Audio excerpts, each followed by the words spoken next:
Katedra psychologie je pracovištěm s celouniverzitní působností, které se orientuje na vzdělávání a výzkum v oblasti psychologických disciplín. Katedra psychologie zabezpečuje výuku psychologických předmětů, takzvaně společného základu pro všechny bakalářské obory se zaměřením na vzdělávání a pro všechny učitelské obory.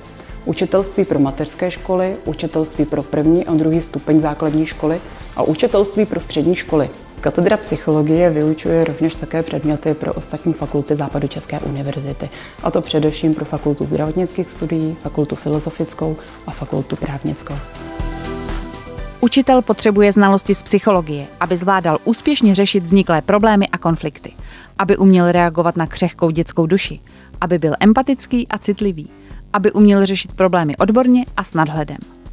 Znalosti z psychologie jsou pro učitele důležité pro naplnění individuálních potřeb žáků, pro vytvoření pohodového a bezpečného místa vhodného k učení a vzdělávání. Znalosti z psychologie učitel potřebuje kvůli seberealizaci, rozvíjení své osobnosti a pochopení druhých. Psychologie je dobrá k tomu, abychom dokázali porozumět chování a prožívání žáků, které může být vědomé nebo nevědomé. A v neposlední řadě je psychologie dobrá k tomu, abychom dokázali pochopit sebe a pochopit druhé lidi. No, já si myslím, že cílem výuky psychologie by mělo být zvýšit citlivost těch budoucích učitelů vůči žákům, vůči jejich potřebám, emocím, zvládat jejich nevhodné chování, ale pozor také zvýšit vnímavost vůči sobě, uvědomit si to nebezpečí syndromu vyhoření a hlavně radovat se z kantorského povolání.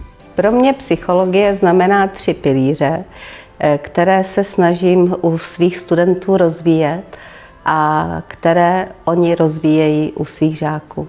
Tím prvním pilířem je přemýšlení, tím druhým pilířem je empatie a tím třetím pilířem je sebeúcta.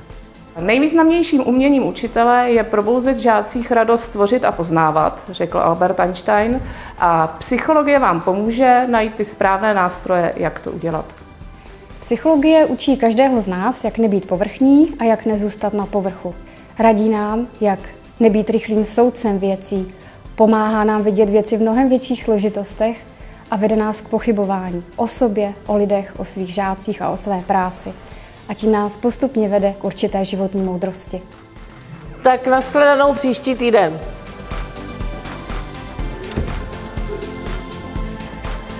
Současní učitelé musí vládnout celou širokou škálou profesních kompetencí, jejichž základem je psychologie.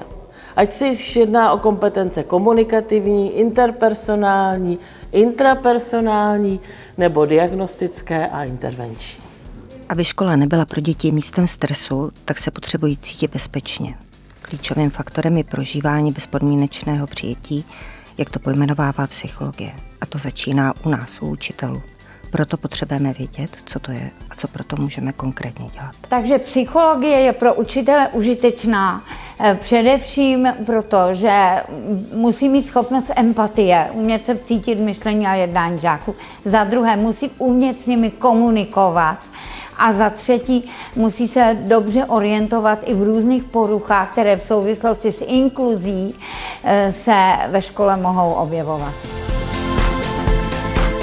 Nejvýznamnější publikační činnost katedry psychologie, a to i na mezinárodní úrovni, je zaměřena na pedagogicko-psychologické aspekty dětské epilepsie. Mezi další významné publikace patří výzkum věnující se problematice studijní neúspěšnosti vysokoškolských studentů. Rovněž další kolegové z naší katedry systematicky pokračují ve výzkumu neurotičnosti studentů a ve výzkumu exprese a arteterapie. Pracovníci katedry psychologie již mají letitou tradici zajišťovat psychologickou poradnu pro studenty celé univerzity. V letošním roce se podařilo na základě spolupráce s informačním a poradenským centrem univerzity rozšířit konzultační hodiny až na 6 hodin týdně. A věřte, že i tento rozsah je naplněný, neboť studenti se potýkají s mnohými studijními, osobními a emočními problémy. Katedra psychologie v rámci celoživotního vzdělávání nabízí 4 kurzy.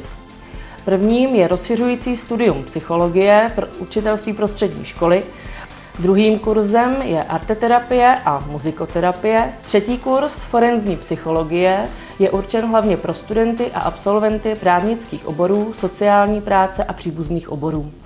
Poslední, čtvrtý kurz psychologie umění žít je určen pro širokou veřejnost.